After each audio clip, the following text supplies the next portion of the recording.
লোকনাথ গোস্বামী গুরুদেব, হ্যাঁ, গোকুলানন্দজি মন্দির, লোকনাথ গোস্বামী সেবিত বিগ্রহ গোকুলানন্দজি, অর্থাৎ কেশিঘাট থেকে যখন ওই যে কি বলে নিধুবনে আসবেন, নিধুবনে আসতে নিধুবনের তের মাথায় দেখবেন রাধা রমন মন্দির, গোপাল ভট্টের সেবিত বিগ্রহ।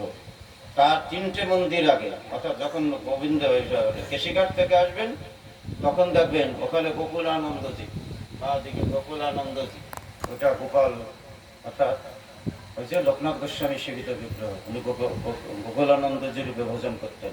তো ওখানে যেয়ে দেখবেন, ঢুকলেই দেখবেন পরপর কয়েকটা সমাধি আছে। আর ওখানে গেলে দুটো জায়গা আছে সবচেয়ে নির্জন। আপনি যত কথা বলবেন, যত ওই বন্ধুর সঙ্গে গল্প করতে করতে ঢুকবেন, একটা বৃন্দাবনে গোকুলানন্দজি আর একটা পুরীতে হরিদাস নির্জন, অর্থাৎ হরিদাস মঠ। এখানে ঢুকলে আপনি মনে হয় কথাটা বলতে পারবেন না কারোর সঙ্গে একটু জোরে, কারোর সঙ্গে বলতে হলে আস্তে বলতে হবে, এমনিতেই হয়ে যায় তাদের কৃপায়, নিতাই গৌর হরি বলে।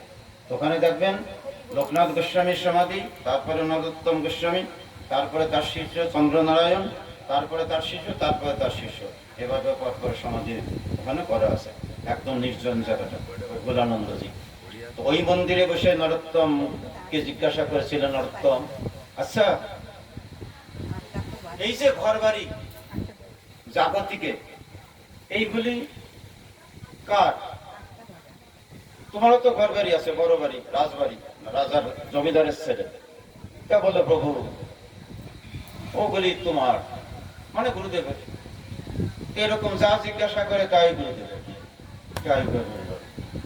তারপরে জিজ্ঞাসা করলেন, এই যে বিগ্রহ আছে না মন্দিরে, তো বিগ্রহ আছে, তা বিগ্রহ দেখে জিজ্ঞাসা করেছিলেন শেষকালে, একেবারে শেষ প্রশ্নটা, যে নরোত্তম, আচ্ছা সবই তো ভগবানের, সবই গুরুদেবের, তাহলে তোর কিছু নেই? তাহলে ওই যে বিগ্রহ আছে, ওই বিগ্রহ কার? নরোত্তম এতক্ষণ কাঁদছিলেন না নরোত্তম, যা জিজ্ঞাসা করে প্রভু ওটা গুরুদেবের, ওটা ভগবানের। এইবার নরোত্তম চোখের জল ফেলে বললেন, প্রভু গুরুদেব, এইবার আমি কি উত্তর দেবো বুঝে পাচ্ছি না, তবে গুরুদেব ওইটাকে তুমি আমার কাছ থেকে কেড়ে নিও না গুরুদেব, ওইটাকে একটু আমার করে দাও না প্রভু, আমার করে দাও না প্রভু। মানে আমার বলতে পারলেন না, আমরা হলে তো বলে দিতাম ওটা আমার, আমি বৃন্দাবন থেকে এনেছি, বলি না ও বাবা ওটা আমি বৃন্দাবন থেকে এনেছি। আর উনি বললেন, গুরুদেব ওইটা তুমি আমার কাছ থেকে নিও না প্রভু, ওইটাকে তুমি আমার করে দাও না প্রভু। মানে দাও বললে তো ডাইরেক্ট হবে, দাও না প্রভু মানে যদি কৃপা করে আমাকে দাও, ওইটা আমাকে দাও। তার জন্য গায়ক তখন গান বেঁধেছিলেন, তাই গৌরব, তোমার করে নাও হে প্রভু,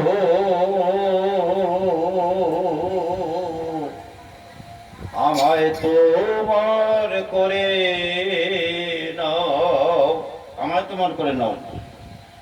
আমার সংসার তোমার করে, এই যে আমার সংসার, আমার সংসার তোমার করে,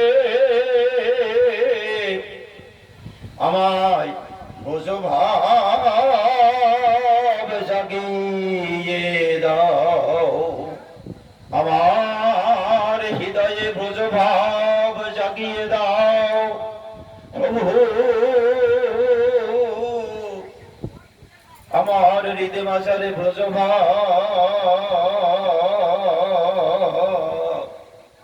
ভোজ ভাব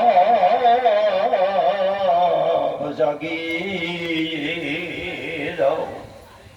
আমি তোমায় ভুলে গেছি, তাই বেদেশে আমার